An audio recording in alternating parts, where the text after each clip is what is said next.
how did you prepare for NIMSET? JEE failure was my first drawback, तो वो चीज़ मुझे बहुत लंबे टाइम तक हिट करी थी। What was your expectations from MCA before entering into NIT? And what you see, what you saw as a reality? What I realized entering into NIT and pursuing MCA from there was कि पढ़ाई सब जगह एक जैसी ही होती है, be it a tier 1 college और a tier 3 college, it really doesn't matter, ठीक है? बट वो ब्रांड वैल्यू, वो टैग वैल्यू, वो एनवायरनमेंट आपको मिलता है, वो डिफरेंस क्रिएट करता है। रिवीजन कैसे करते थे? लाइक बच्चों को नहीं पता होता कि रिवीजन कैसे करें। How did you prepare for your on-campus placements?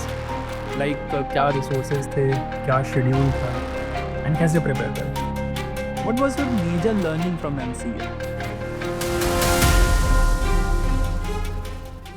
Hey everyone, Adesh here, and welcome back to the new podcast. Today we have Vibha with us. She's my close friend, and also she's working in SAP Labs actually. So आज की इस video में, आज के इस podcast में basically हम लोग जान रहे होंगे इनकी जर्नी, कैसे इन्होंने निमसेट प्लान आउट किया, कैसे फिर सैप लैब्स में गए, and one more thing, she secured the highest package of NIT K R, NIT Kurukshetra in campus placements. So ये सारी चीज़ें जान रहे होंगे आज की इस पॉडकास्ट में।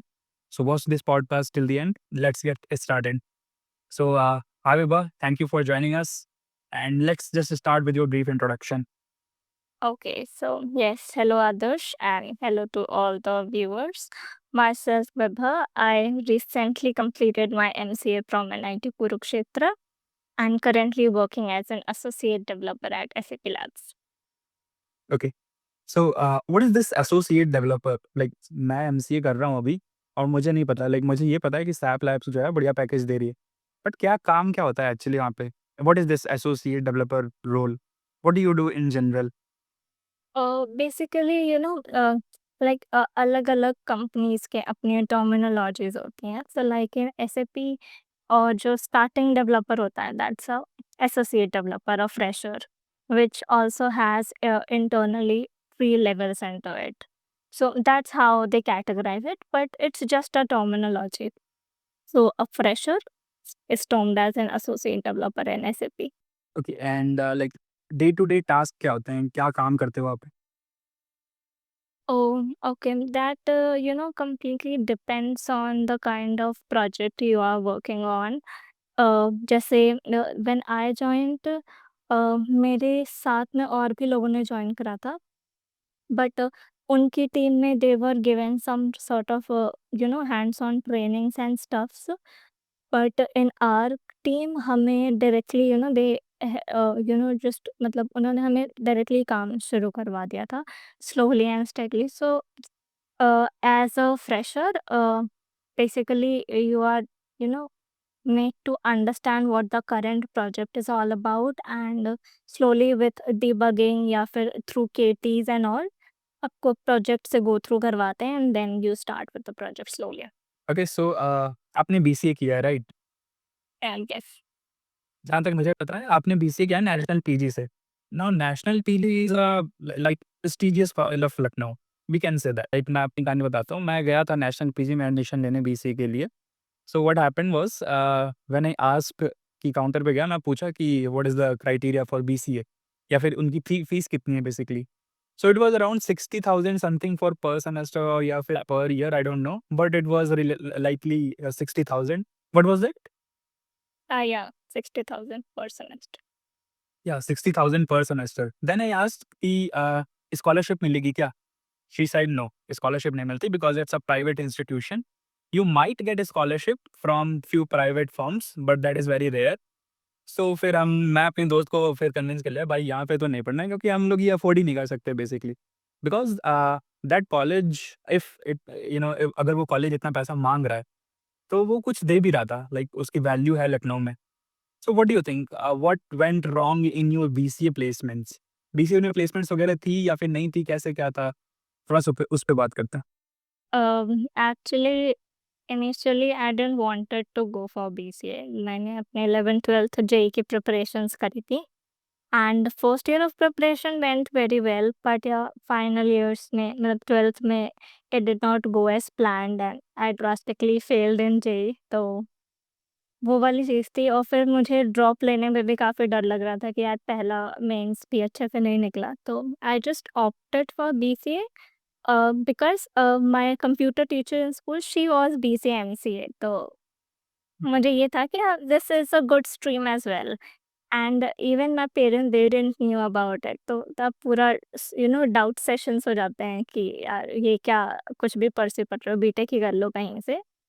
बट आई वाज़ रिलक्टेंट कि यार नहीं बीसीए कर लेते हैं, देन आई चूज़ एमसीए और थोड़ा डिसेंट डिग्री होगी and I will be doing something in life आगे। तो और रही बात नेशनल पीजी की, तो yes Indeed it is one of the reputed colleges in the city और ऐसा मेरिट बेस्ड ही एडमिशन भी होते हैं वहाँ पे। तो मतलब एंट्रेंस मेरिट बेस्ड। तो it was like कि decent average packages like 3 to 4 LPA I guess यही रहते थे प्लेसमेंट्स एंड लाइक और मेजर रिक्रूटर्स भी वहाँ पे एचसीएल और Tata TCS it used to be but the when हम कोविड आ गया था when it was our final year placement का। So some of my friends, they were preparing for MCA basically, and उनके through I got to know कि you can get a chance to pursue MCA from NITs as well. तो उस time पे I felt that thing कि यार अभी भी मतलब एक अच्छे इंस्टीट्यूट से पढ़ने का मौका है। तो मैं personally I did not chose to sit for placements. मैंने सेल्फ स्टडी शुरू कर दी थी बीसीए फाइनल ईयर से and along with some assistant from my friends जो कोचिंग्स के थ्रू कर रहे थे एमसीए की प्रिपरेशन। फिर मैंने अपना पूरा फोकस मतलब उधर ही लगा दिया था कि यार प्लेसमेंट्स तो बीसीए में नहीं लूँगी and I will pursue MCA only. That's how I started. So do you like आज के जो मार्केट सिनेरियो चल रहा है या फिर आज का जो भी सब कुछ चल रहा है, उसको कंसीडर करते हुए what's your personal advice to the BCA students whether they should sit for the placements or they should skip placements and try to prepare for NIMSET and go to NIT and pursue their MCA? क्या लगता है आपको? Personally मुझे मतलब ये तो वैसे भी किसी इंडिविजुअल का पर्सनल चॉइस होना चाहिए क्योंकि situations matter. But I was luckily in a situation कि मैं हायर स्टडीज़ परस्यू कर सकती थी। Also I was lucky enough कि मैं ड्रॉप भी अपना परस्यू कर सकती थी। बट उस टाइम पे Covid was a new thing and lay-off and all वो सब उसके बाद या ड्यूरिंग दैट टाइम बहुत ज़्यादा हाइलाइट हुआ और उसका इम्पैक्ट उसके बाद ज़्यादा पड़ा। तो उस टाइम पे तो हमें इतना नहीं सोचा कि प्लेसमेंट्स में बैठना है या नहीं बैठना वाली चीज़ है। But yeah looking at the current scenario, if you are getting good package and you are skilled enough, जैसे मेरे साथ मेरे बैच में कुछ बच्चे थे जो बीसीए से ही काफ़ी स्किल्ड थे and they opted for job after that और आज भी डिस्टेंस से एमसीए करके दे आर अर्निंग गुड। तो if you are skillful enough and you know and confident enough कि तुम अच्छा पैकेज तुम्हें अभी मिल रहा है, तो आई वुड श्योरली रिकमेंड कि गो for it and what is that अच्छा पैकेज लाइक कंसिडरिंग कि मैंने बीसीए किया है but I don't think so कि बीसीए के बाद आपको ऐसे 10-15 लाख का मतलब जनरली ऑफर देते हैं 15 लाख का या 20 लाख का। What you yes sure. मतलब बैचलर्स की degree specially degree like BCA आपको 3 to 4 एलपीए का तो ऑन एन एवरेज मिल ही जाता है। तो अगर इफ यू थिंक कि आपको अच्छा टेक स्टैक मिल रहा है, आपको काम अच्छा करने को मिल रहा है and you are confident on your skills, तो गो फॉर इट। इसमें कोई बुराई नहीं है and it's basically about confidence कि तुम्हें लगता है कि नहीं तुम और अच्छा कर सकते हो मास्टर्स की डिग्री के बाद, यू हैव अ स्कोप कि तुम और अच्छा पैकेज ले सकते हो। तो या that's completely your personal choice and your confidence level कि आप क्या चूज करें। एक्चुअली मैं भी यही पता है मैं भी यही रिकमेंड करता हूँ बच्चों को जब मैं लाइव सेशन वगैरह लेता हूँ तो बच्चे पूछते रहते हैं भैया बीसीए के बाद जॉब ले लें या फिर एमसीए करके जॉब लें। मेरा पर्सनल सजेशन ये है कि लाइक मैंने बहुत सारी जर्नी देखी, मैंने बहुत सारे बच्चों से इंटरैक्ट किया है। So what is my personal suggestion is basically you should go for BCA के बाद job, but do not settle over there. Like MCA के बाद भी जॉब अगर लेते हो आप, तो वहाँ पे भी सेटल नहीं करना होता है, कहीं पे भी सेटल नहीं करना, बेसिकली कंफर्ट ज़ोन में मत चले जाओ। डेफिनेटली। बट बीसीए के बाद जॉब ले लो, टेक रिलेटेड रोल होना चाहिए, एंड जो 3 साल तुम एमसीए में देने वाले थे, वो 3 साल अपना जॉब में, अपने करियर में, अपने अपने आप को अपस्किल करने में लगाओ, and then when you will make a switch, तो तुम ये एमसीए वाले बंदे से ज़्यादा कमा रहे होगे at that point of time. भले ही इस एमसीए वाले बंदे को ज़्यादा एक्सपोज़र मिला, बढ़िया कॉलेज लाइफ मिली, you know these are the perks, everything has pros and cons, but realistically देखा जाए, तो हमें पैसा ही चाहिए बेसिकली। तो अगर पैसा ही चाहिए, तो सीधी-सी बात है कि भाई बीसीए के बाद जॉब करो और ट्रूली अपने आप को एनहांस करो। Yeah so according to you, what is the major difference you see between BCA students and MCA students? Like what they should do and what they should avoid? और personally मुझे लगता है कि when you pursue MCA you know give yourself a second chance, क्योंकि काफ़ी बारी ऐसा होता है कि आपको you are very new to everything and नहीं पता चलता है। जैसे मेरा केस भी ऐसे ही था कि मेरे को बीसीए में बहुत ज़्यादा आइडिया नहीं था चीज़ों का, इतना एक्सपोज़र भी मुझे नहीं मिला। It was just some few students, या तो जिनका फ्रेंड सर्कल ऐसा था या फैमिली बैकग्राउंड टेक रिलेटेड था, तो दे ऑलरेडी समहाउ न्यू, वो एक एक्स्ट्रा एज मिल जाता है उन्हें, और मुझे बिल्कुल भी आइडिया नहीं था। तो MCA personally gave me a second chance to learn over things and give that environment, कि जहाँ पे मैं उस तरीके से सोच सकती थी, या मुझे सीनियर्स मिले, फ्रेंड्स मिले, ऐसे you form your own circle and everything and you learn there. और बीसीए में मुझे ऐसा लगता है कि मेरे पास पर्सनली इतना आइडिया या उतनी नॉलेज नहीं थी चीज़ों को लेकर के। तो योर सर्कल मैटर्स बेसिकली, कि अगर आप नहीं करते हो कोई गलतियाँ बीसीए में, या आपको चीज़ें पहले से पता है, you are a tech person kind of thing, तो आप अच्छा कर लोगे आगे फॉर श्योर। एंड वही है कि if you are going for masters, तो you are giving yourself a second chance और different college life to pursue things differently. Actually it is true, like BCA में बहुत सारे बच्चे होते हैं, वो जनरली ऐसे ही चला जाता है BCA, because they don't take it very seriously. Like मैंने अभी पॉडकास्ट लिया था, 2 सीनियर्स हैं मेरे मतलब हमारे अमेज़न में, तो वो लोग भी कह रहे थे कि भाई उन्होंने भी बीसीए या फिर ऐसे नॉन टेक, नॉन सीएस से थे। तो वो कह रहे थे कि मैं फेल हो गया था या फिर मेरी बैक लग गई थी। मेरी खुद बैक लगी थी, मेरी भी 2-3 सब्जेक्ट्स में बैक लग गई थी बीसीए में। But I went to NIT, I pursued my MCA. So MCA always is a second option, but अगर तुम्हें फर्स्ट ऑप्शन में ही रियलाइज़ेशन बन जाता है कि भाई मेरे को इसी में बिल्ड करना है, तो तुम अकॉर्डिंग टू मी कि तुम बीसीए के बाद भी वो चीज़ बिल्ड कर सकते हो। If you have that Definitely. Zeal, if you have that कि भाई करना ही है मेरे को, सीधी-सी बात। या well, Definitely. So how did you prepared for NIMCET? Like JEE का जो प्रिपरेशन था, वो तो डेफिनिटली बेनिफिट किया ही होगा। What do you think? Yes. मैं मतलब JEE failure was my first drawback, तो वो चीज़ मुझे बहुत लंबे टाइम तक हिट करी थी, और मेरे पास उसके नोट्स वगैरह काफ़ी हैंडी थे 12th के टाइम से ही।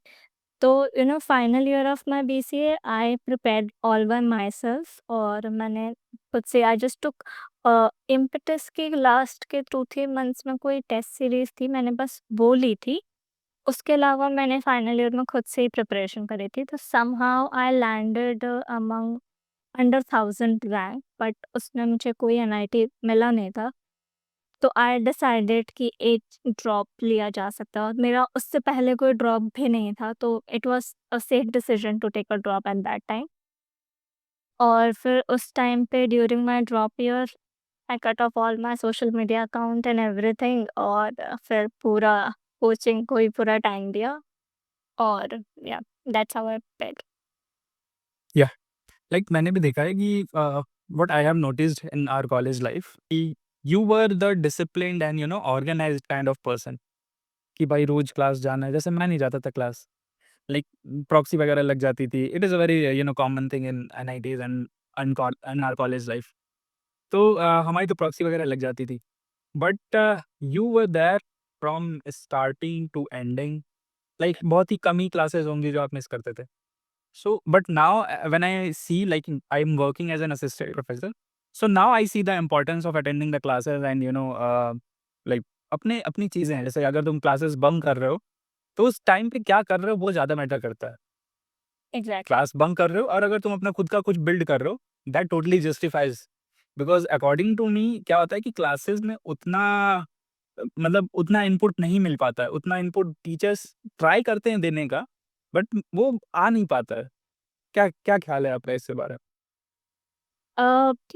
विथ टाइम आई रियलाइज़्ड, मतलब मेरे बैचलर्स में ना पढ़ाई बहुत अच्छी होती थी, नो डाउट। एंड मुझे बैचलर्स की नॉलेज काफ़ी हद तक असिस्ट करा है उसने मुझे एमसीए में भी।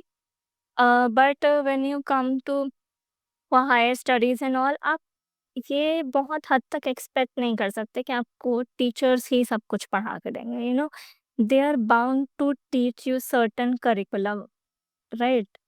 तो इसमें उनका भी कोई फॉल्ट नहीं होता, उनके पास भी टाइम कंस्ट्रेंट्स होते हैं, उनको सर्टेन टॉपिक्स करने होते हैं।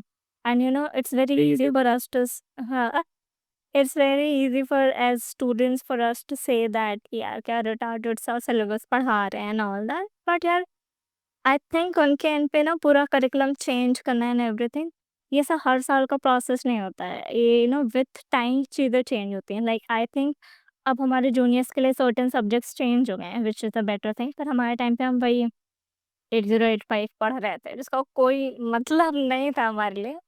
सो इट हैपेंस कि मतलब ठीक है, आप करो bunk if you are doing something fruitful at your room, otherwise gain something that at least आप क्लासेस करोगे तो you are somehow prepared for your internals and your external examinations sort of thing. थोड़ा इनपुट तो आप वहाँ दोगे ही ना। और फिर ऐसा नहीं है कि सारे सब्जेक्ट्स वेस्ट नहीं होते।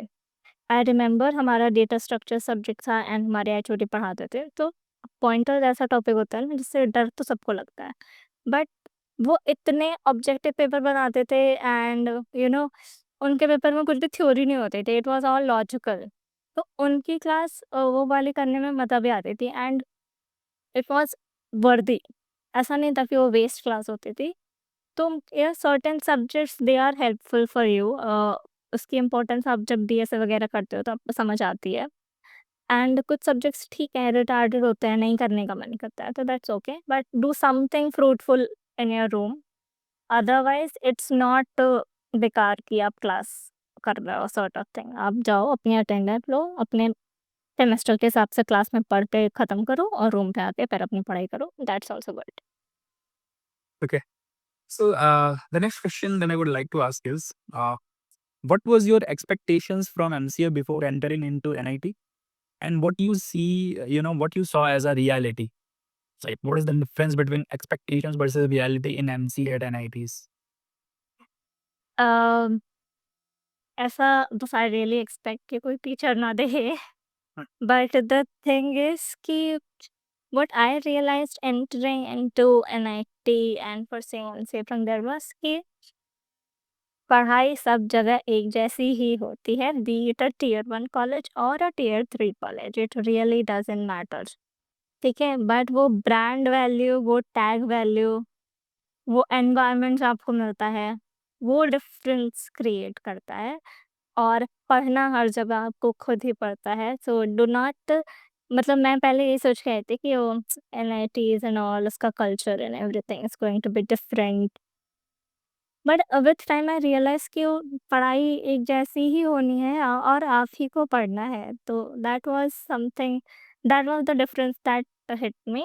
बट इवेंचुअली ठीक है, मतलब the gist of NIT जो important था was the culture, the atmosphere you get, the seniors, the connections you make. Eventually that all paid well. So yeah, that was the thing. या actually मतलब मेरे according क्या है कि तुम्हें exposure मिलता है। Like Exactly. बहुत सारे बच्चे क्या होता है, जैसे मैंने देखा है कि बहुत सारे बच्चे बहुत ही छोटी-छोटी जगह से आते हैं। They pursue their BCA. छोटे-छोटे जगह means those are not tier 1 cities, tier 2 cities, not even metro cities actually. They are coming from Bihar, they are coming from very rural background. तो जब वो वहाँ पे जाते हैं, उन्हें जो एक्सपोज़र मिलता है, उन्हें जो सीखने को मिलता है, तो उसी में तुम्हारे पास चांस है क्या, या तो तुम अपने आप को बना लो, या तो तुम अपने आप को बिगाड़ लो। एंड योर संगति matters a lot, and great. Also your choice of seniors as well. What kind of seniors you choose, क्योंकि अगर मान लो कोई सीनियर तुम चूज़ कर रहे हो, वो अभी अमेज़न की तैयारी कर रहा है, तो लाइकली है कि तुम्हें भी वो सजेस्ट करेगा कि अमेज़न जाओ। बट अगर तुम कोई सीनियर चूज़ कर रहे हो जो हॉस्टल में ऐसे दारू पी रहा है, तो लाइकली है कि तुमसे वो मंगवाएगा और तुमको ही दिलवाएगा actually. So try to choose your seniors wisely. And yeah, so what was your major learning from MCA? In major learning, I would say that was discipline, I guess. Because after MCA was the first time I left home, and वैसे तो मतलब same city में college होना, you're a day scholar, तब उतना I didn't मेरे को उतना एक्सपोज़र नहीं मिला लाइफ का उस टाइम पे। But when I left home for MCA for the first time, बहुत सारी चीज़ें आपको खुद मैनेज करनी पड़ जाती हैं।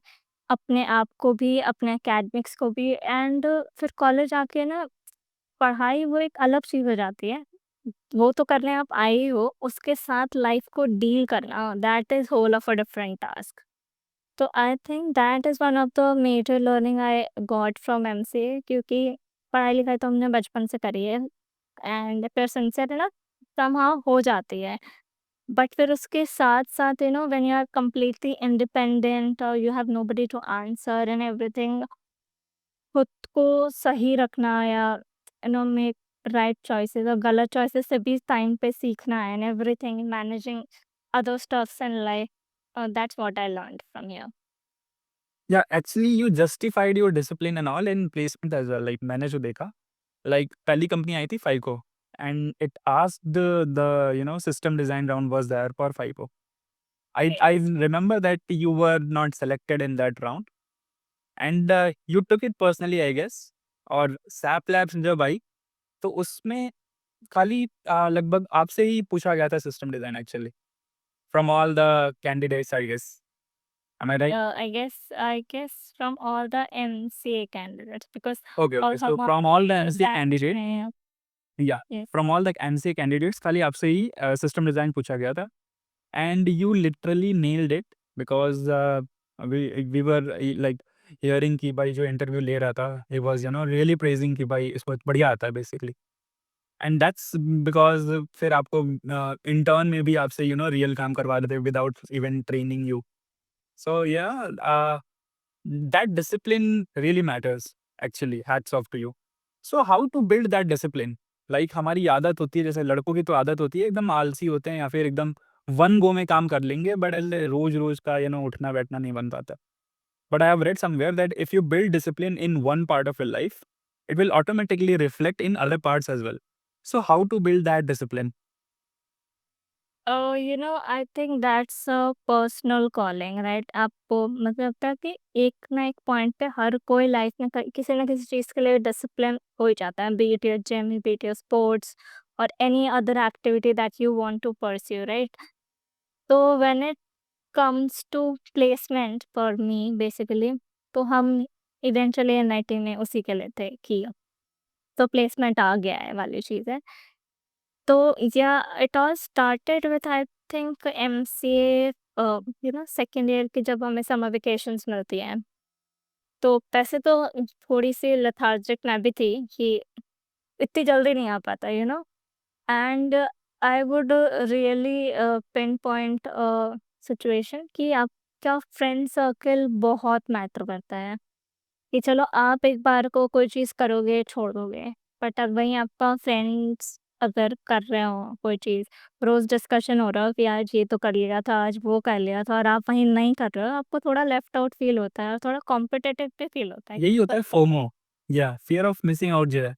लाइक मैं सीनियर से बात कर रहा था, तो वही बता रहे थे अमेज़न में, तो वो बता रहे थे कि वो जो फोमो होता है ना, वो बहुत ही मोटिवेटिंग फैक्टर हो जाता है। जैसे वो अपने केस में बता रहे थे कि मेरे कुछ दोस्त चले जाते थे लाइब्रेरी। अब वो लाइब्रेरी में जाके क्या कर रहे हैं, इट डज़न्ट मैटर। बट वो लाइब्रेरी जा रहे हैं तो यही फोमो है कि भाई वो लाइब्रेरी जा रहा है, वहाँ पे कुछ ना कुछ तो खतरनाक कर रहा है, पढ़ाई कर रहा है रोज़। तो फोमो ज़रूरी भी है एक्चुअली। या कंटिन्यू इंडीड। प्लीज़। मतलब मैं लाइब्रेरी नहीं जाती थी बिकॉज़ गर्ल्स हॉस्टल में हमें सबको सिंगल रूम्स अलॉटेड थे, तो उसकी ज़रूरत नहीं थी। That is the but in that advantage. Case matters कि अच्छा मैटर करता है कि अच्छा आपका फ्रेंड इसने कुछ शुरू कर दिया है डीएसए करना और आपने नहीं करा है, तो यू फील लेफ्ट आउट, आपको लगता है ओह आप लेट हो, तो you start that way right. और फिर धीरे-धीरे आपको पर्सनली मुझे ना अपने बारे में ये भी पता था कि यार मैं बहुत ज़्यादा इंटेलिजेंट नहीं हूँ या सब मैंने बहुत पहले से भी बहुत सारी चीज़ें नहीं कर रखी हैं। तो मुझे मेरे पास जो कुछ भी है अभी ही है और इसके अलावा और कोई सेकंड ऑप्शन नहीं मिलने वाला है मुझे। तो I think that fear also helped me to get going with things कि पढ़ने बैठे हो, बाकी लोग कर रहे हैं और मुझे ये पता था कि मुझे बाकियों से थोड़ा ज़्यादा टाइम लगता है चीज़ें समझने में या सीखने में। तो मुझे इतना टाइम देना पड़ेगा उस चीज़ को। So I started slowly, and I think you really helped me a lot during all this time because whenever we used to discuss, it was always like कि आज मैंने ये कॉन्टेस्ट दे दिया, आज मैंने ये वाले क्वेश्चन भी सॉल्व कर लिए, मैं इस सीरीज के यहाँ तक पहुँच चुका हूँ and I used to feel like यार ये तो कर रहा है, मैं तो कुछ भी नहीं कर रही हूँ। तो वो चीज़ काफ़ी हिट करती है। And also I would like to highlight that कि बहुत बड़ा सर्कल भी नहीं होना चाहिए आपका ये सारी चीज़ें करने के लिए। क्योंकि फिर वो काम नहीं होता है, फिर वो बातें होती हैं सिर्फ़। तो इट्स बेटर कि आप सर्कल 1 एक्चुअली 2 बड़ा ही बन रहा है। एमसीए फर्स्ट ईयर में जब देखोगे फर्स्ट सेमेस्टर में सर्कल बनेगा ऐसे बड़ा-सा एकदम 20-25 लोगों का। लास्ट में बचते हैं 5-6 लोग और वही तुम्हारे साथ ऐसे लाइफ टाइम तक जाते हैं। तो ये अगर आपके साथ हो एमसीए में तो ऐसे घबराना मत। It is totally normal. Yes also पढ़ाई के भी मामले में आई वुड से कि अगर आपका सच में फ्रेंड सर्कल थोड़ा बड़ा है कि 5 6 7 8 लोग हैं, तो भी उसमें पढ़ाई करने के लिए 7 लोगों का सर्कल नहीं होना चाहिए।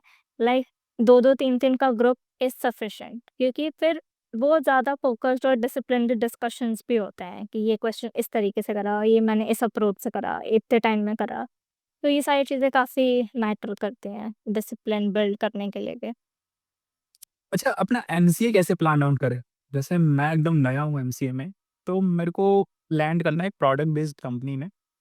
मेरा गोल क्लियर है, ठीक है? मोस्टली स्टूडेंट्स यही चाहते हैं अपने अपनी एमसीए से कि मेरे को एक प्रोडक्ट बेस्ड कंपनी में अच्छे पैकेज पे जाना है, that's all. That is my only whole sole goal in my life during MCA. So how to plan out my MCA to land a better job? Firstly I would say कि इतना pressurise नहीं करना चाहिए खुद को कि you have to be mister और miss perfectionist sort of thing. It's okay go with the flow and like सबके एक्सपेक्टेशंस और रियलिटी बहुत डिफरेंट होती है। तो like give you some time give yourself some time कि आप चीज़ें एनालाइज कर सको। फर्स्ट सेमेस्टर अपने आप को थोड़ा फ्री रखो, अंडरस्टैंड कि आप कैसे सेटल डाउन कर पा रहे हो चीज़ों को लेकर के एंड आपको क्या आपकी पर्सनल रिक्वायरमेंट्स हैं अपनी पढ़ाई को लेकर के या फिर अपने गोल को लेकर के एंड इवेंचुअली सीनियर्स हेल्पफुल होते हैं, दैट्स द कल्चर दैट कि आपको सीनियर्स पास ऑन ही करके जाते हैं अच्छी चीज़ें। तो एक वही चीज़ है कि अंडरस्टैंड अबाउट योरसेल्फ कि तुम्हें क्या चाहिए। फिर ये भी होता है कि हमें बहुत सारी चीज़ें पहले नहीं पता होते हैं, फिर हम डिस्कशन करते हैं सीनियर से, अपने दोस्तों से। We try to explore a lot of stuffs. फिर हमें पता चलता है कि यार ओके शुरू में मेरा इस चीज़ में इंटरेस्ट था पर ये सारी चीज़ें भी अच्छी हैं to explore.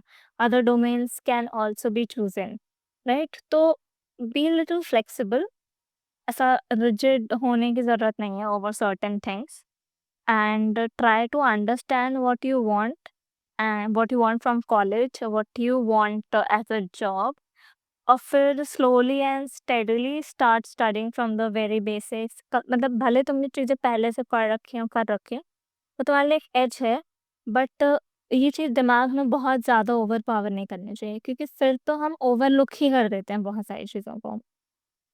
And I think MCA is one of the biggest example for this. यहाँ पे नॉन सीएस वाले बच्चे ज़्यादा अच्छा परफ़ॉर्म करते हैं as compare to CS students.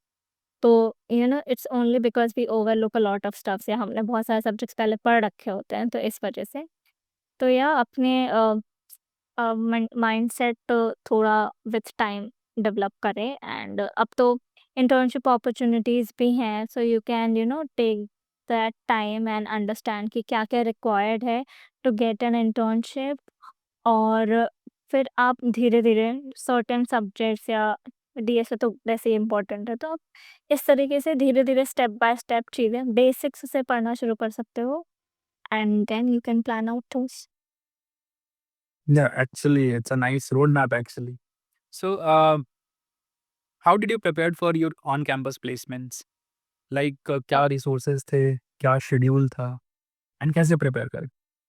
Uh, Honestly, it started from the summer vacations of second year.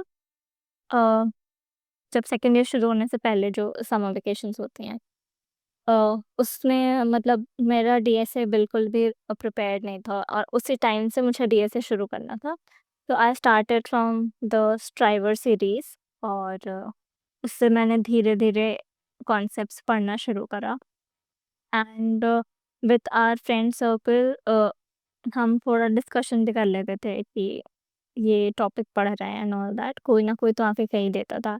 और class में उस टाइम पे काफ़ी बच्चे थे जो कॉन्टेस्ट्स भी लगाते थे। You were also there, and हर सैटरडे संडे एक मैसेज तो आ ही जाता था कि आज कॉन्टेस्ट ने ये क्वेश्चन करा, और मैं बिल्कुल नहीं करती थी। तो वो वाली चीज़ मैंने फिर धीरे-धीरे शुरू करी। मतलब पहले हमें ऐसा लगता है कि इतना सारे टॉपिक्स पढ़ लेंगे फिर कॉन्टेस्ट देंगे। That was the biggest mistake you would ever do. It's better कि आप जैसे-जैसे पढ़ना शुरू कर रहे हो, आप कॉन्टेस्ट भी देना शुरू करो। तो आप Contest help सारे करता है क्या actually? Uh, it's just like the mock test kind of thing, क्योंकि इवेंचुअली फर्स्ट स्टेप आपका ओए निकालना ही होता है। तो उस स्पेसिफिक टाइम लिमिट में आपका दिमाग उस तरीके से चल रहा है, और आप आप क्वेश्चंस निकाल पा रहे हो, वो मैटर करता है। I I personally I would recommend कि कॉन्टेस्ट वुड हेल्प। Okay. तो क्या that's how started with the second year, तो पूरा ऐसे ही गया, बेसिक्स सब सारा डीएसए कवर करने में। एंड फिर I think it was 4th semester, जब मेरे पास प्रोजेक्ट्स नहीं थे, तो मैंने 4th सेमेस्टर से थोड़ा प्रोजेक्ट्स ओरिएंटेड भी चीज़ें देखनी शुरू करी कि रिज़्यूमे में डालने के लिए कुछ तो प्रोजेक्ट्स होने चाहिए। And the very basics was development, जो कि मतलब बहुत स्टैंडर्ड है कि डेवलपमेंट आनी चाहिए, चाहे एंड्रॉयड या वेब व्हाटएवर। तो I started with web development also, और फिर हमारा डेटा एनालिटिक्स का भी एक सब्जेक्ट था, और इवेंचुअली मुझे उसमें इंटरेस्ट आ गया था। तो मैंने कुछ 1-2 छोटे प्रोजेक्ट्स डेटा एनालिसिस पर भी कर लिए थे, and then came our summer vacations before the placement season. तो उस टाइम पे मैंने अपने प्रोजेक्ट्स फाइनलाइज़ कर लिए थे, और अपने कॉन्टेस्ट और अपने जो कोड कॉन्सेप्ट्स थे डीएसए के, उस पे मैं ज़्यादा काम करने लग गई थी। लाइक समर वेकेशंस का टाइम ऐसा था which was my most disciplined time, कि सुबह फर्स्ट हाफ में 1-2 बजे तक डीएसए कर रहे हैं, फिर उसके बाद प्रोजेक्ट्स कर रहे हैं, और फिर शाम के टाइम पे धीरे-धीरे से कोर सब्जेक्ट्स भी पढ़ना शुरू कर दिए थे। So the standard material I followed for core subjects was love Babbar का कुछ स्टैंडर्ड पीडीएफ है for operating system and DBMS, वो मैंने कर लिया था, और it was that sheet only. उसके अलावा I didn't ran out of anywhere कि ये भी कर लो, वो भी कर लो वाली चीज़ है। एक standard sheets, that was sufficient. उन्हीं को हर रोज़ पढ़ना, हर रोज़ रिवाइज़ करना, this is what I opted. और when I used to do DSA, मैं कुछ स्टैंडर्ड क्वेश्चंस के नोट्स भी बना लेती थी, क्योंकि मुझे पूरा टाइम स्क्रीन पे बैठना पसंद नहीं था, कि आप सुबह भी कर रहे हो और क्वेश्चंस, और फिर शाम को भी आप रिवीजन के लिए भी वही करो, मुझे वो चीज़ नहीं पसंद थी। तो स्टैंडर्ड क्वेश्चंस के मैं नोट्स बना लेती थी, और थोड़े टाइम बाद जब मेरे कॉन्सेप्ट्स हो गए थे 50-60%, I started with the revision also. तो फिर सुबह का कुछ portion I used to give for revision, तो धीरे-धीरे सारे स्टैंडर्ड क्वेश्चंस रोज़ ही रिवाइज़ हो जाते थे। रिविज़न कैसे करते थे? लाइक बच्चों को नहीं पता होता कि रिविज़न कैसे करें। इट वाज़ लाइक कि मैं अपने दिन की शुरुआत ही रिविज़न से करती थी, कि 2 घंटे तो मेरे को रिविज़न करना ही करना है, कि आज अगर मैंने 2-3 टॉपिक्स रिवाइज़ कर लिए हैं, तो कल उसके बाद वाले 2-3 टॉपिक्स रिवाइज़ कर लूँगी। और फिर तो रिविज़न क्या अपने नोट से करते थे या फिर कुछ प्रैक्टिस वगैरह प्रॉब्लम सॉल्व करते थे, क्या करते थे? मैं स्टैंडर्ड नोट्स से ही रिविज़न करती थी बेसिकली, बट ऐसा नहीं था, मतलब I don't used to code at that time, but मैं क्वेश्चन देखती थी और मैं पूरा ही थॉट प्रोसेस उसका साथ ही साथ कैलकुलेट करती थी कि ये क्वेश्चन है तो क्या अप्रोच होना चाहिए और कैसे सॉल्व करना चाहिए। This is how I used to revise. ऐसा कोड नहीं रखती थी, but instead of coding I used to code that in my mind कि इस तरीके से अप्रोच होगा। बिकॉज़ आपका इंटरव्यू में क्वेश्चन सॉल्व करना ही मैटर नहीं करता है। द वे यू एक्सप्रेस आप क्या सोच रहे हो और किस तरीके से आप स्टेप बाय स्टेप अप्रोच कर रहे हो चीज़ें, वो भी मैटर करते हैं। तो मैं रिविज़न के टाइम पे वो अप्रोच भी समहाउ आई स्टार्टेड प्रैक्टिसिंग कि और ब्रूट एक्चुअली क्या फोर्स होता है एंड कि सो। जब ऐसे दिमाग में हम लोग सोचते हैं, तो एक तो रीज़निंग एनालिसिस जो कर रहे होते हैं वो तो होता ही है। साथ-साथ हम टाइम भी सेव कर रहे हैं, rather than doing the actual coding. अब सपोज़ किसी की टाइपिंग उतनी अच्छी नहीं है, so it we will do like this, so it will take a lot of time actually. And if you are MCA student, I would highly recommend you to improve your typing, learn those soft skills actually. Yes, ये point मैं add करना चाहती थी कि along with DSA and all, दिन का 15 minute तो set ही कर लेना चाहिए कि टाइपिंग करनी है, क्योंकि आगे चल के eventually it's very helpful even today in office as well. हम सारे ऑफ सीनियर्स के साथ बैठते हैं, हम आउट ऑफ नोवेयर हमें 15 मिनट कोई काम करने का मन नहीं है, वी स्टार्ट टाइपिंग। तो ये तो हम आज भी कर रहे हैं, तो I I would highly recommend that as well. और मेरी भी ना हैबिट बन गई थी टाइपिंग करने की। लाइक मैं बताता हूँ, जैसे क्या होता था, कुछ भी करता था, जैसे लैपटॉप खोला मैंने, I have to solve a DSA. Before solving DSA, I मेरा रूटीन बन गया था कि दैट 2 टू 3 मिनट्स और start of 2 to 3 minutes the day. I used to do the typing, touch typing, and that actually built my habit. If I share the graph of my monkey type, that that dashboard, my and that is more colored than my GitHub. That is more colored than my lead code. क्योंकि वो ऐसा आदत बन गई, मैं अभी भी वो करता रहता हूँ। Like whenever I open my laptop for anything, like for my YouTube, for my work, for my personal learning, तब तभी मैं कर लेता हूँ। तो वो हैबिट आपकी क्या है, जो हैबिट बन जाती है, तो वो फिर धीरे-धीरे तुम्हारा तुमको अपस्किल ही करती रहती है। तो तुम ये भी ट्राई कर सकते हो कि लाइक जैसे तुमने अपना लैपटॉप खोला, 2 मिनट अपना टाइप कर लिया, सीख लिया और फिर अपने काम पे लग गए। जा हाँ, yes, that's a good start for the day कि ऐसे ही लैपटॉप्स खोलते ही तो हम कोडिंग नहीं करने लग जाते हैं। तो yeah yes, 10-15 minute it really helps.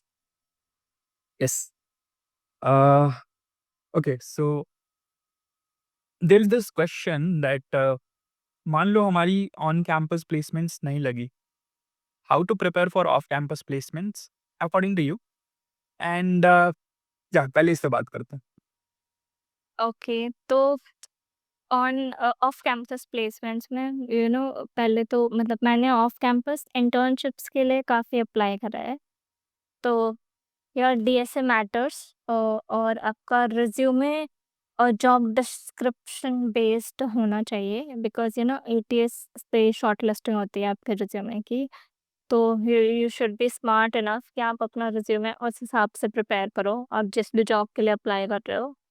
और of course your DSA skills matter, क्योंकि फिर ओए एंड उसके साथ-साथ काफ़ी सारे ऑफ कैंपस में ना वो थोड़े से लेवल्स बढ़ा देते हैं कि इट्स लाइक कि स्टेज 1 ओए एंड देन इंटरव्यू, ऐसा नहीं होता है। वो ओए भी लेते हैं जिसमें सिर्फ कोडिंग का सेक्शन होता है, फिर शायद वो रीजनिंग वगैरह का भी सेक्शन इंट्रोड्यूस कर लेते एप्टीट्यूड राउंड। हैं। Yes, I personally gave applied for some of the internships off campus, तो उसमें आई थिंक 2-3 कंपनीज़ जिनका भी मेरे पास शॉर्ट लिस्टिंग आई थी, उन सब में ही रीज़निंग का एक राउंड तो था और उसके बाद ओए का राउंड था।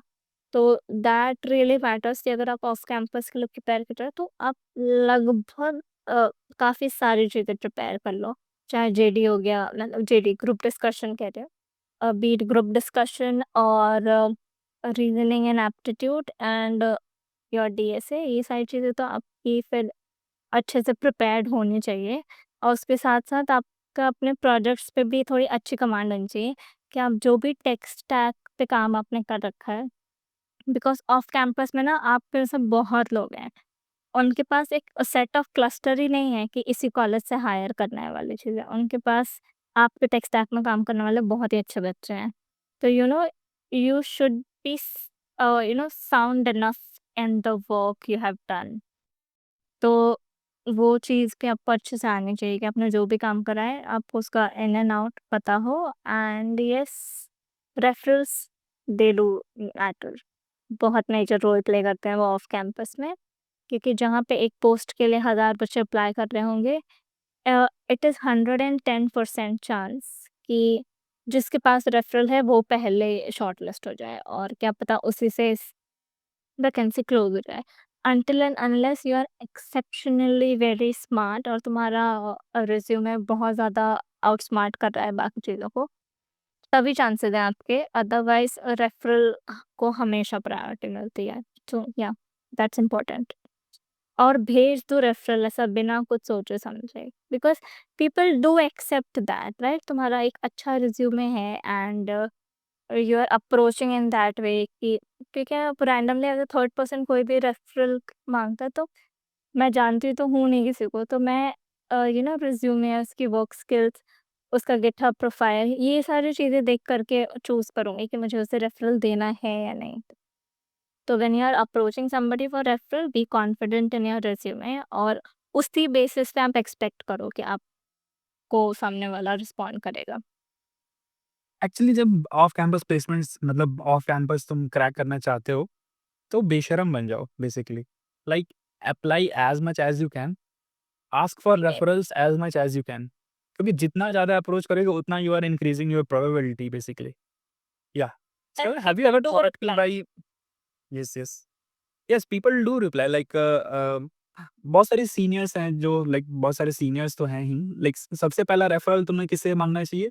अपने सीनियर से माँगो, सीनियर्स। या फिर कोई लिंक ढूँढो बेसिकली रेफरल के लिए, कि भाई मैं तुम्हारे शहर का हूँ, या फिर मैं तुम्हारी कॉलेज का हूँ, या फिर मैं अ, मैं तुम्हारे रीज नॉर्थ का हूँ, या फिर ऐसे थोड़ा-सा सबसेट ढूँढो कि तुम्हारे दोनों जहाँ पे लाई कर रहे हो बेसिकली। तो थोड़ा-सा ज़्यादा कनेक्शन फील होता है कि ठीक है यार, चलो दे देते हैं रेफरल। I think so.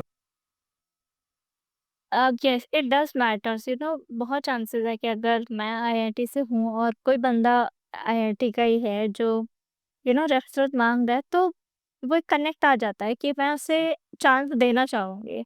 सो ये कम that's what connection and community matters यहाँ पे, ये पर्क्स होते हैं। तो यहाँ पे ये तो आपको एग्ज़ाम्पल देखने मिलेगा कि मेरा ट्रस्ट शायद एक एनआईटी या आईआईटी वाले बंदे पे ज़्यादा होगा। ठीक ठीक है, इसको मैं जान दे सकती हूँ। या थोड़ा स्टीरियोटाइप है, बट है, it is. Nepotism. It is there, yeah that's why you choose to be there. सब नहीं हो सकता वहाँ पे। तो you work hard to be there. आपने वहाँ पहुँचने के लिए भी तो मेहनत करी है, तो या दैट्स हाउ इट इज़।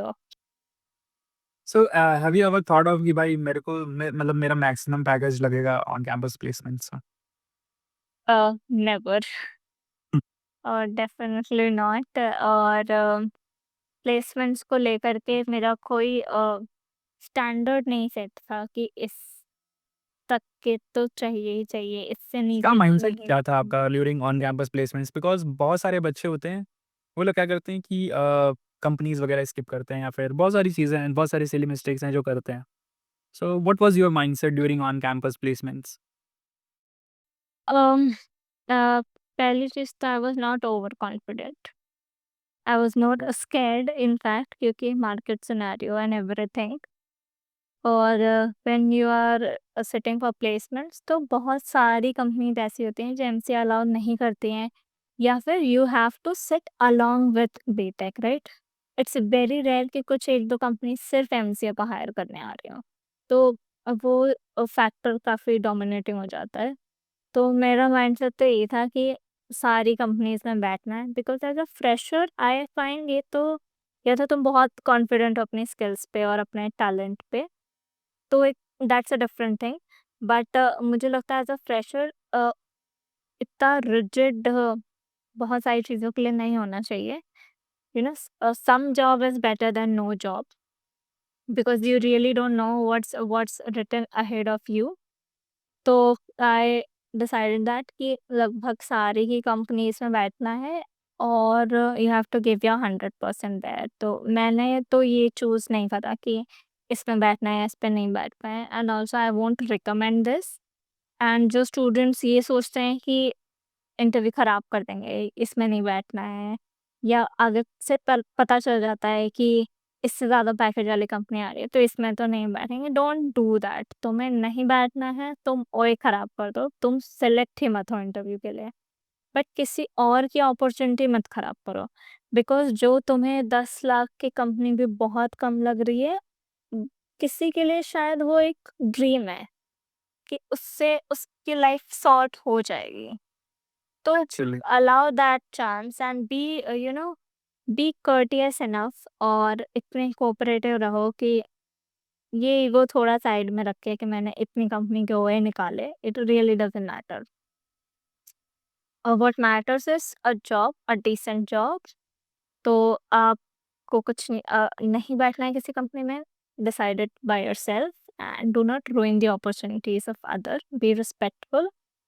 और बाकी या prepare, give your 100% in every placement drive that you sit on, क्योंकि ऑब्वियस सी बात है कि कैंपस में अच्छी कंपनीज ही लेके आते हैं वो शुरू-शुरू में। तो उसमें भी अगर आप या तो आप पे बैकअप्स अच्छे हों या आपके और कोई प्लान्स हो, तो बात अलग है। Otherwise be respectful of all the companies, treat all the companies equally, because matter नहीं करता वो कितने भी पैकेज पे आ रही हैं। सिलेक्शन क्राइटेरिया बहुत अलग हो गया है अब। Like even a company hiring you for a analyst role या व्हाटएवर, मतलब irrespective of the roles, rounds में सिस्टम डिज़ाइन भी पूछ सकते हैं वो, और सिस्टम डिज़ाइन में बहुत कॉमन हो गया है। मतलब इट्स नॉट समथिंग कि अब बिग टेक कंपनीज़ ही पूछेंगी, इट्स बेसिक नाउ। तो कोई भी पूछ सकता है, और तुम्हारी डीएसए स्किल्स, तुम्हारी डेवलपमेंट स्किल्स बहुत अच्छे से क्वेश्चन करी जा सकती है। सो डोंट थिंक कि ये कंपनी तो नहीं ही पूछेगी, ऐसा नहीं होता। वो बहुत बड़ी ब्रांड वैल्यू वाली कंपनी बहुत बेसिक सवाल पूछ ले जाती है, और जिन कंपनी को तुम शायद उतना रेप्यूटेड नहीं समझते हो, वो तुमसे ऐसे सवाल पूछने जाएँगे कि तुम्हारे सारे कॉन्सेप्ट्स खराब हो जाएँगे। तो या be respectful of that. okay. That's it from my side actually. Anything that you want to add? काफ़ी इन्फॉर्मेटिव रहा ये पॉडकास्ट, काफ़ी सीखने को मिलेगा बच्चों को, एंड एक्चुअली मुझे भी काफ़ी सीखने को मिला, though I already know everything. जी। So uh, there are a few last questions. Like, Mhm. what's your final advice, final tips for the NIMSET aspirants, for MCA students, and for MCA pass outs? okay. So for NIMSIT students, I would say कि B disciplined enough, और पढ़ाई करना सीखो पहले तो। Accuracy पे काफ़ी focus रहना चाहिए as compare to the number of questions, and give as many marks you can. Strategize how you are gonna approach the paper, and eventually जब पेपर बहुत कॉम्प्लिकेटेड आता है, तो आपकी एक्यूरेसी स्किल्स ही मैटर करते हैं। तो accuracy should be a priority. और once you start, once you learn how to work, even if you don't land up in a good NIT or something, you are very well prepared for your further journey. So, if you're preparing for any national level entrance, please do it sincerely, because ऐसा ये भी बहुत easy नहीं है, right? Seats कम है, may be इसका syllabus उतना complicated नहीं है, बट कंपटीशन सीट्स टफ कर देते हैं। So yeah prepare well and give your mocks also sincerely, no matter आपके पास कितना भी टाइम है। प्रिपेयर अब तो नेक्स्ट ईयर वाले बच्चों के लिए तो खैर अभी काफ़ी टाइम है, तो yes. And next, what you said? MCA students. Okay, yes.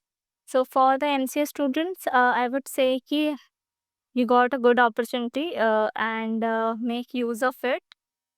Prepare well, like जितने भी basic key requirements are for your placements and other stuffs, उनके लिए अच्छे से प्रिपेयर करना शुरू कर दो and don't take things very lightly because this might be your last chance to choose your direction of a job.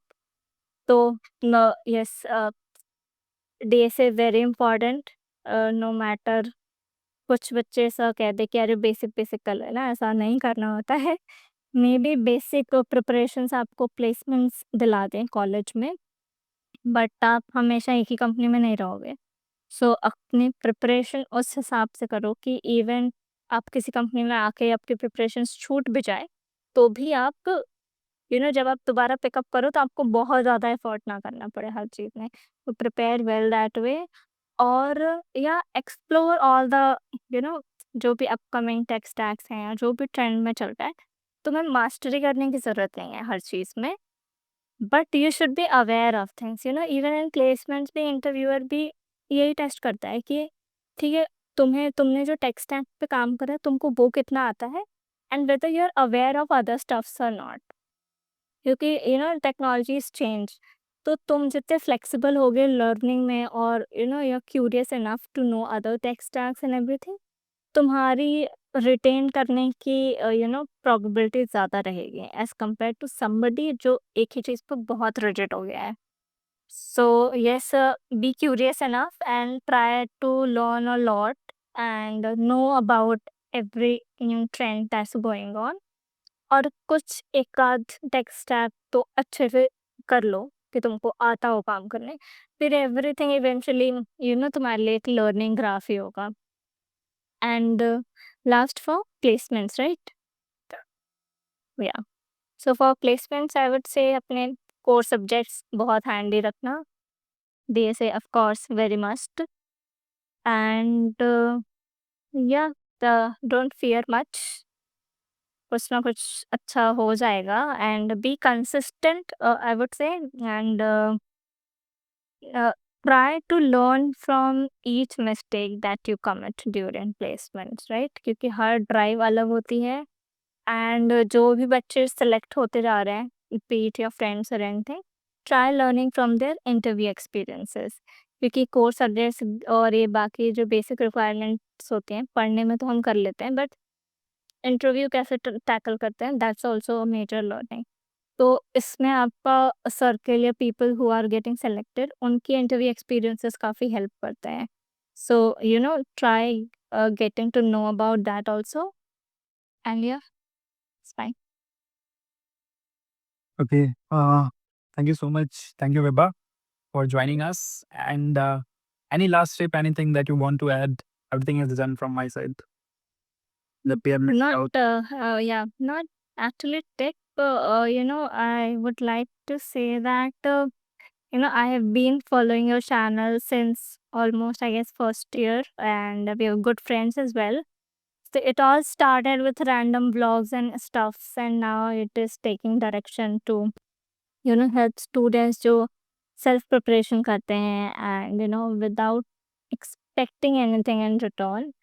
So I would just like to say this to the audience कि इस channel पे जितने भी लोग आते हैं podcast के लिए and everything, we are not professionals and neither we paid for it, we all come with pure intentions to help and to assist कि maybe through our journey or through our learnings we might help somebody, क्योंकि resources अच्छे यार we are like you normal people, हमने कुछ पैसा बहुत high level background हमारा कुछ भी नहीं है, we and it just Yes. Proof, it's just a proof कि you We want can really it is exactly, yeah, we can you can dream it and you can achieve it too, and landing in a good college is easy.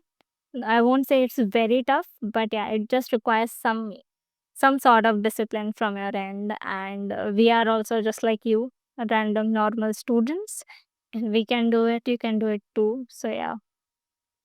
So also I would like to add that yeah, about you, that it all started with random vlogs and other stuffs, and now taking direction to help out students and everything, and that too without anything in return. So it all comes out of utter motivation कि हमने भी कभी ये चीज़ देखी थी, so let's help out.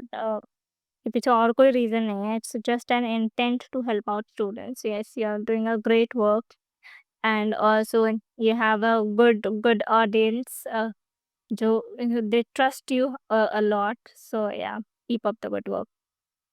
Thank you so much. Actually इस channel का motive ही यही है, like I prepared through self study. I tried, reaching out to coaching institutions, but well, again, financial, I was not, financially stable कि भाई मैं उतनी महंगी coaching ले सकूं, to be very honest. So that's when, I had to, take things in my own hand. और फिर मुझे पता चला कि अभी कोई वहाँ पे है नहीं हमें गाइड करने के लिए। तो आई डिसाइडेड कि भाई अगर मैं होता हूँ, अगर मेरा हुआ सिलेक्शन और अगर मैं उस पोजीशन पे हूँ कि मैं हेल्प कर सकता हूँ, so I will definitely do that. And that's the whole, motivation behind this channel, that we try to bring one-stop solution for all, MCA related queries. So yeah, that's it. And thank you so much for joining. I hope आपको podcast अच्छा लगा होगा, guys. And if so, then please hit the like button and subscribe to the channel. I'll drop the LinkedIn ID of Vibha into the description. You can ask for referral, I guess. And So sure. yeah, thank you for watching. Thank you so much.